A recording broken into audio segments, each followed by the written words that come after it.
Hello, I'm Komal Smriti and I'm back again with another conversation. And this conversation has come out of something that my son shared with me a few days back. Uh, he is 10 years old and he started his middle school this year. And a few days back, he just came and he was talking to me and he told me, he said, Mama, do you know there are some students in my school who show middle finger? And I was like, oh, really? And he was like, yes. And he said, I don't know why they do that, but they just go on doing that. And then he started to talk about other things like, they also use the F word, they also use the S word, the B word, the A word. And I was so amazed that somehow we've got the entire alphabet vocabulary of words which we all know, but we're not supposed to say. Still, some people choose to say. And I was quite intrigued with the way he was sharing it with me. And I was like, okay, so finally we've come to this conversation. And then I asked him, I said, do you also use these words? And he was like, no, I don't like to. And I was like, okay. And how do you feel when you hear somebody use this word? And I asked him specifically, do they use this word with you? So he said, no, not with me, but in general with other people, with each other. So it's like, okay. And then I just asked him, I said, why do you think, Sriji, they use these words, or why do they think they use these gestures? He thought for a little while and then he said, it just maybe they feel like it's cool to talk like that or to behave like that. And then this took an entire family conversation. He shared this with his father as well. And then his dad said, maybe they get this from their respective homes, or maybe they are listening these words at home and that's why they are using them in school as well. And so immediately my son's response was like, no, Papa, it's not necessary that everybody is learning this from home. And I was pretty amazed at his reflection and his ability to think for himself. And then we asked his sister, like, what does she think? Like, why are these children um, choosing to use all of these languages? And the teenager that she was like, of course, they're kids. They think it is cool because they're kids. They don't know better. It was such an interesting conversation with him. But what I really liked about the conversation is that he came home and he shared and discussed this with all of us. And in the way he responded to our questions, I felt that he also sort of understands that he's not in judgment to his friends or classmates who are choosing to use these words or do certain gestures.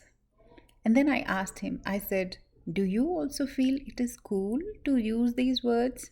And he said, no, I don't think so. And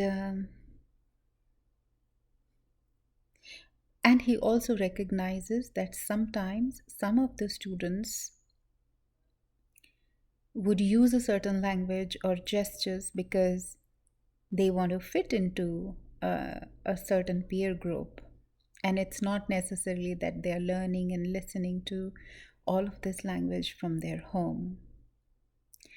And this reminded me of an incident that happened years back when my daughter was in her middle school and she started to get exposure to children in her class using these F words, S words, and the gestures which my son was mentioning. She was a bit shocked. She came home and she told me, Mama, do you know some of the children in my school? And that time we were in India. So one thing, it doesn't make a difference whether you are in India or in Canada or USA or UK. Children these days have exposure to all kind of languages, all kind of expressions. Going back to her, she came home and she discussed with me, and she was a bit shocked and surprised, like, why do people use such language, or what is the need of it? And then she was also very concerned about her brother, who was very younger at that point of time. But she felt, and I remember her question was, she said, oh, we need to be very careful when Srijan grows up. What if he picks up this language? What if he starts to use this kind of language? What will we do then? And I told her, I said, don't worry, he will not. Because when he will grow up, he will have a choice to whether he wants to use a specific language to look cool or to just stay who he is. And in a way, it feels good to see that your children come home, they share information with you, they ask you all the curious questions that they have, because as a parent, you have a chance to listen to them, to develop more trust with every conversation that we have with our children, and to also see and get a pulse on what is their world that they are living in. And as a parent, sometimes certain things do not fall in line with our personal values, our cultural values and ethics. But it is equally important to consider that there is a specific world, there is a specific culture which our children are a part of through their school, through their friend groups. And while we all would like to give the best of the values to our children, we cannot bring up our children in isolation to the rest of the world. And also, we cannot give them those kind of values which make them doubt and question and be antagonistic to the world outside. They still need to make their space in the world. So even if there are certain things out there in the world which do not go along with your values, well, we do not need to be judgmental about them. They are what they are. Children do use certain kind of language, certain kind of gestures. They do feel that it is cool to behave like that sometimes. But as parents, I think we can also choose to decide how much of a significance or importance we're going to give to that behavior or those languages. I have learned that if we become judgmental to certain things, if we pay a lot of attention to some ideas, some thoughts, they become more and more pronounced. And if there is something which you do not want your children to adopt, pay less attention to that.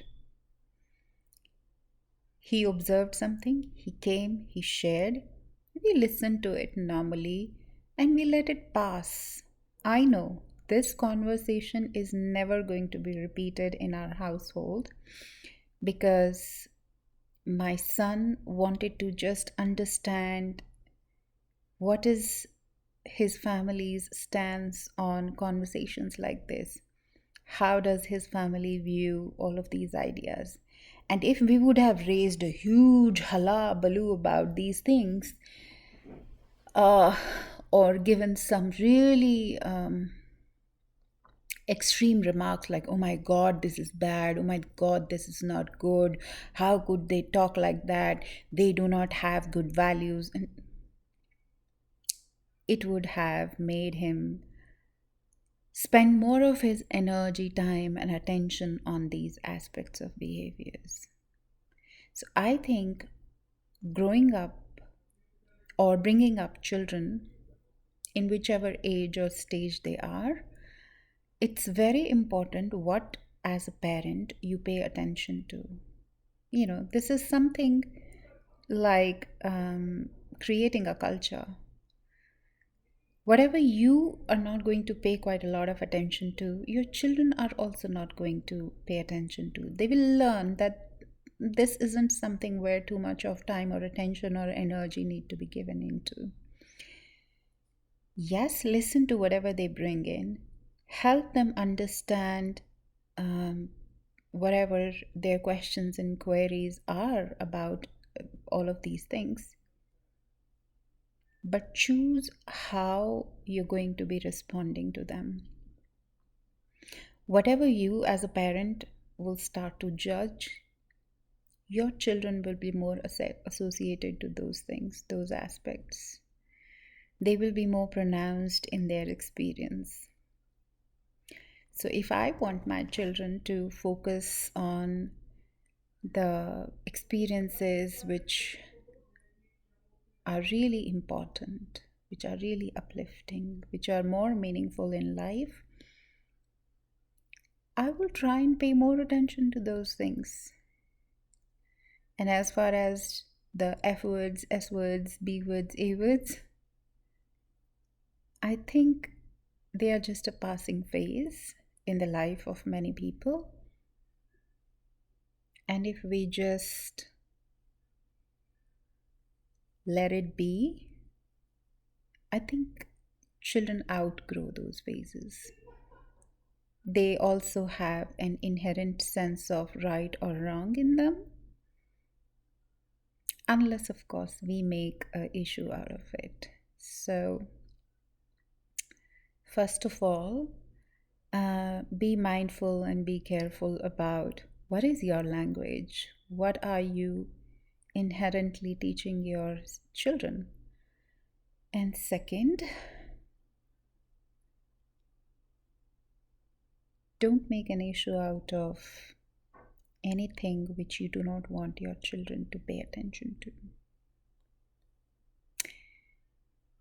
That's all for this conversation.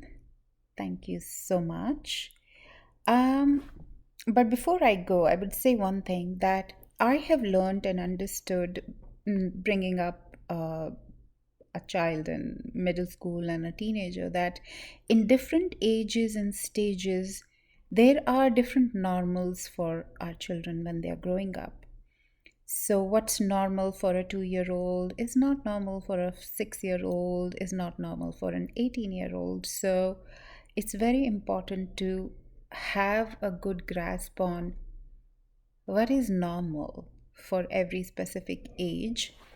And this gives me an idea that I must do some conversation on what I have learned and understood to be normal as per different age groups. So be on a lookout. In near future, I might put on some conversations or some talks about different age groups and how children behave, and how as parents we need to be mindful of our own way of being and how we be with our children in different age groups.